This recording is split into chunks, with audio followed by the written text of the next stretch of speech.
Hello everyone, welcome back to my YouTube channel. ఈ vlog చేయడం కోసం నేను చాలా రోజుల నుంచి అయితే వెయిట్ చేస్తున్నాను. ఈ రోజు నేను ఒక స్పెషల్ ప్లేస్కి ట్రావెల్ చేస్తున్నాను. నా హార్ట్కి అది చాలా అంటే చాలా స్పెషల్ ప్లేస్. ఫస్ట్ మేము నెల్లూరు రైల్వే స్టేషన్కి అయితే వచ్చేసాము. రైల్వే స్టేషన్కి వచ్చిన తర్వాత విజయవాడ ట్రైన్ అయితే ఎక్కాము. మేము నెల్లూరులో 7:30కి స్టార్ట్ అయితే 11:30 కల్లా విజయవాడ అయితే వచ్చేసాము. మా బర్త్డే నేను ఒక మంచి ప్లేస్లో అయితే సెలబ్రేట్ చేసుకుందాం అనుకున్నాను. అందుకని మా ఫ్యామిలీ మొత్తం షిరిడి అయితే వెళ్తున్నాము. మా ట్రైన్ రావడానికి ఇంకా మాకు 2.5 hours టైం అయితే ఉంది. కాసేపు మేము అలా టైంపాస్ అయితే చేసేసాము. ట్రాన్సిషన్ వీడియోస్ రికార్డ్ చేసుకున్నాము, అలాగే కొన్ని వీడియో క్లిప్స్ అయితే రికార్డ్ చేసుకున్నాము. ఫైనల్లీ మా ట్రైన్ అయితే వచ్చేసింది. వీడియోలో చూస్తున్నారు కదా, ఇదే మా ట్రైన్. మాకు వెళ్ళేటప్పుడు S8 కంపార్ట్మెంట్ అయితే బుక్ అయ్యింది. మా సీట్ నెంబర్ వచ్చేసరికి 60. ఫైనల్లీ విజయవాడ నుండి మా జర్నీ అయితే స్టార్ట్ అయిపోయింది.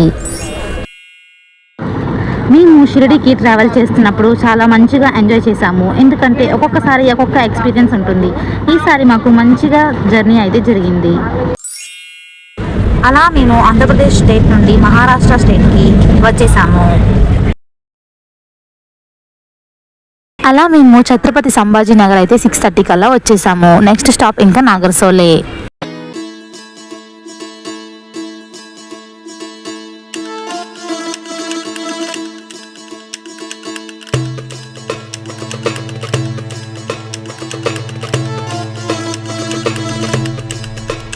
ఫైనల్లీ నాగర్సోల్ అయితే వచ్చేసాము. మేము నాగర్సోల్ రైల్వే స్టేషన్లో దిగిన వెంటనే మాకు బాబా గారు వెల్కమ్ చెప్పేశారు. స్టేషన్ బయట ఇలా చాలా ట్యాక్సీస్ అలాగే క్యాబ్స్ అయితే అవైలబుల్గా ఉంటాయి. వీటి ద్వారా మీరు నాగర్సోల్ నుండి షిరిడీకి ట్రావెల్ చేయొచ్చు. 1.5 hour పడుతుంది టైం అయితే ఇప్పుడు నెక్స్ట్ డే 7:30 అయితే అయ్యింది. ఇప్పుడు కనిపిస్తుంది కదా వీడియోలో, ఇదే మా వ్యాన్. ఇప్పుడు దీని ద్వారా మేము షిరిడీ అయితే ట్రావెల్ చేస్తున్నాము. పర్ పర్సన్కి 150 రూపీస్ అయితే ఛార్జ్ చేస్తారు. ట్రాఫిక్ ఉండడం వల్ల మాకు 2 hours అయితే పట్టింది షిరిడీ రీచ్ అవ్వడానికి.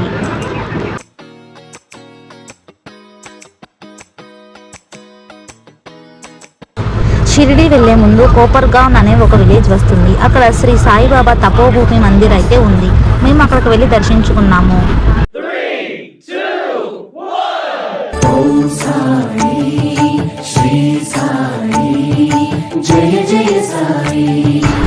మేమైతే ముందుగా రూమ్స్ అయితే బుక్ చేసుకోలేదు, అందుకనే ఇప్పుడు రూమ్స్ కోసం అయితే వెతుకుతున్నాము.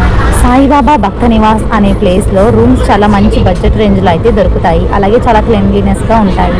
కానీ మేము వెళ్ళిన టైం వీకెండ్ కారణంగా చాలా రష్ అయితే ఉంది. సో మాకైతే రూమ్స్ అవైలబుల్గా లేవు. అందుకనే మేము ప్రైవేట్ హోటల్లో ఒక రూమ్ అయితే బుక్ చేసుకున్నాము.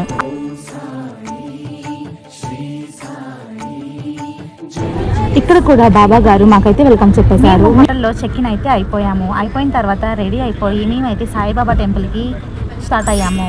మేముంటున్న రూమ్కి అలాగే సాయిబాబా టెంపుల్కి జస్ట్ 2 kilometers అయితే డిస్టెన్స్ ఉంటుంది. మాకైతే ఫస్ట్ డే దర్శనం చాలా బాగా జరిగింది. నేను నా బర్త్డే రోజు బాబా గారిని ఇలా దర్శించుకున్నాను. నా నెక్స్ట్ వ్లాగ్ చాలా బాగుంటుంది, డెఫినెట్గా ఎంజాయ్ చేస్తారు. మేము సాయిబాబా దర్శనం అయిపోయిన తర్వాత వరల్డ్ షిరిడీకి అయితే వెళ్ళాము. అక్కడ చాలా అంటే చాలా బాగుంటుంది. So don't miss my next video. Don't forget to subscribe to my channel.